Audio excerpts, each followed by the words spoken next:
Meningkatnya kesadaran masyarakat dalam menjaga lingkungan sekitar telah menjadikan tren gaya hidup ramah lingkungan semakin digemari dan sudah merambah ke berbagai usaha. Salah satunya adalah usaha batik ekoprint.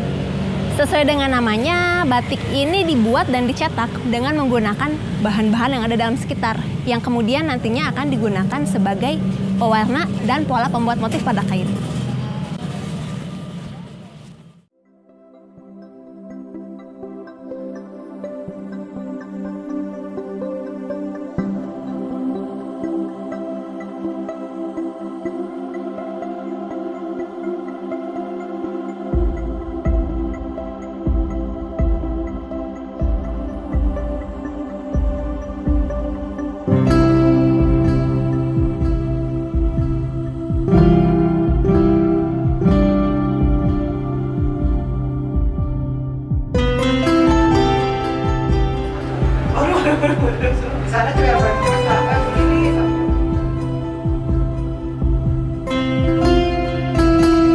Kenapa kami lebih memilih ekoprint sebagai produk unggulan kami?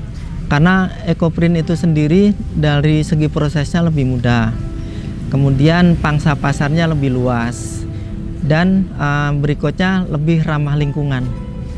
Itu yang membuat kami lebih suka mengerjakan ekoprint sebagai ciri khas daripada kami dan Rajek.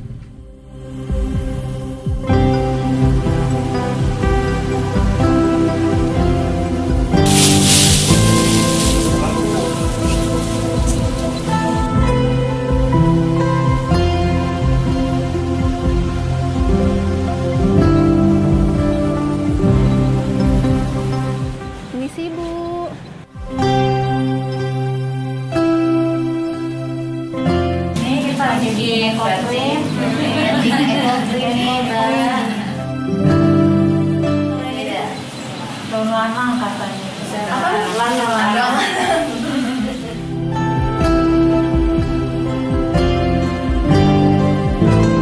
Silakan deh kalau mencobanya. Ini nyimpannya sembarang Bu? Iya, boleh terbalik, boleh ya sesuka ibu aja. Habis ini dikukus lagi. Setelah itu dari setelah pengukusan sampai benar-benar jadi itu berapa lama? 2 jam. 2 jam. Pengukusan 2 jam.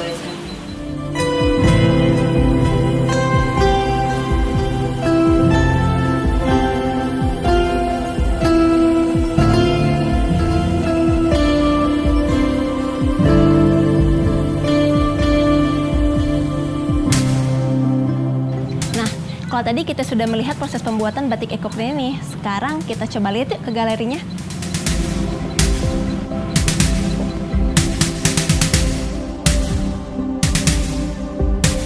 Ini kalau boleh tahu nih Pak, awal mulanya ini kapan sih Pak Bapak mulai? Dan kenapa sih Bapak tuh ada ide untuk usaha seperti ini gitu Pak?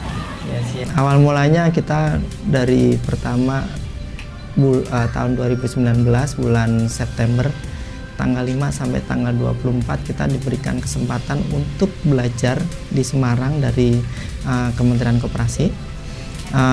Dari situ kita diajarkan untuk pembuatan ekoprint, proses batik cap, dan batik tulis. Nah dari situ kita mulai suka dan memproduksi batik dan ekoprint. Nah untuk batik ekoprint ini sendiri nih Pak, ini kan beda-beda nih Pak ya. Itu memang motifnya tuh beraneka ragam apa gimana sih gitu Pak? Jadi begini, ekoprint itu dibuat satu dengan yang lainnya itu tidak akan mungkin bisa sama. Karena bentuk daun yang kita dapatkan dari alam itu nggak ada satu dengan yang lainnya itu sama. Dan warnanya pun tidak bisa sama. Oh berarti untuk motifnya pasti setiap pembuatan pasti akan berbeda gitu Pak ya? Ya. Oke. Apa sih Pak cara Bapak memasarkan produk Bapak ini tuh seperti apa sih Pak? Pertama cara mensiasatinya kita mulai dari mengajarkan batik ekoprint ini ke anak-anak sekolah ya, usia anak-anak sekolah dari SD, SMP, SMA dan bahkan sampai ke perguruan tinggi. Dari situ kita memancing mereka untuk mereka bisa memakai batik atau ekoprint dari hasil karyanya mereka sendiri. Selain itu juga untuk desain-desain yang kita buat sebaiknya desain-desain yang menuju ke minimalis, jangan yang terlalu klasik ya. Karena anak-anak muda biasanya lebih suka dengan desain-desain yang simpel, minimalis, dan modern. Seperti apa sih Pak siasat Bapak untuk menjual produk ini? Melihat situasi seperti ini gitu Pak.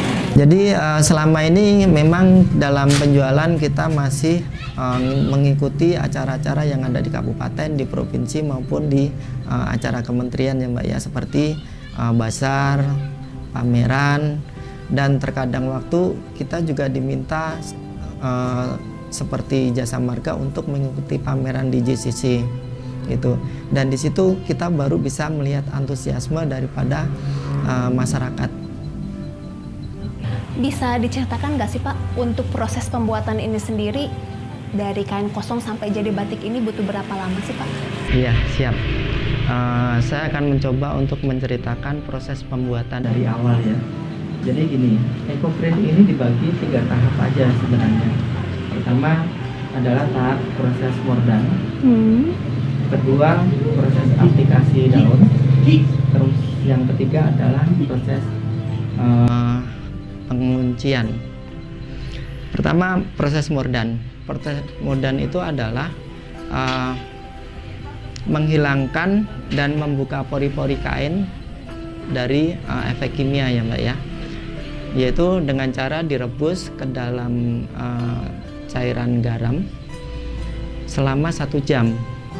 Setelah itu nanti direndam selama 24 jam, terus dianginkan selama 1 malam sampai kering ya. Habis itu baru diproses di cairan tunjung dan cairan pewarna. Untuk pewarnanya sendiri alami apa ya yang dipakai? Ya, semua yang kita gunakan di sini adalah pewarna alami. Kemudian kita lanjutkan di proses yang kedua ya Mbak ya. Proses yang kedua di sini adalah proses aplikasi. Tadi Mbaknya sudah melihat langsung ya bagaimana caranya mengaplikasi daun ke dalam kain gitu.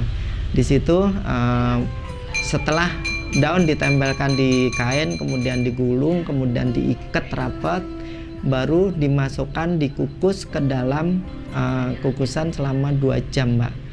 Waktunya cukup lama ya. Itu tujuannya adalah untuk merekatkan efek daun ke dalam kain di situ. Kemudian setelah itu dibuka, baru kita setelah kita mengetahui hasil daripada cetakan daun tadi, kita buka, terus terakhir adalah proses penguncian, yaitu namanya proses fiksasi. Sebelum penguncian itu nanti kain yang tadi udah diproses didiamkan dulu selama 7 hari supaya kain benar-benar nempel di dalam kain ya Mbak ya. Baru proses penguncian atau fiksasi dengan kalau kita pengen menghasilkan warna yang terang bisa dengan tawas. Kalau pengen menghasilkan warna yang sedang bisa dengan kapur, air kapur ya.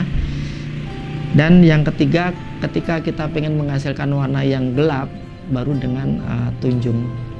Itu Mbak proses pembuatan ekoprint.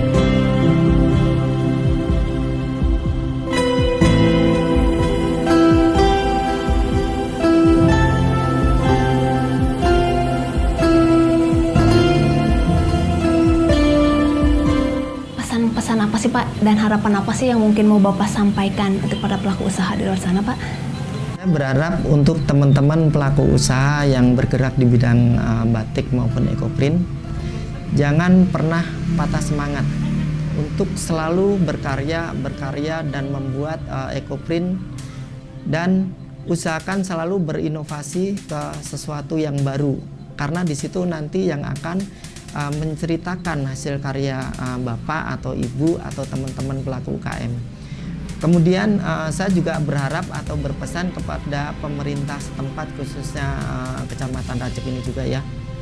Saya berharap ke depan karena saya ada misi, benar-benar misi dari hati, pengen mengembangkan batik ekoprint ini ke seluruh masyarakat yang ada di Kecamatan Rajab. Makanya dari itu, ketika memang ada dana yang bisa disalurkan untuk untuk mengabdikan sumber daya manusianya ke masyarakat awam, ayo kita bekerja sama. Kita membuat sesuatu terobosan yang menjadi target daripada pemerintah pusat atau program daripada pemerintah pusat, gitu Mbak.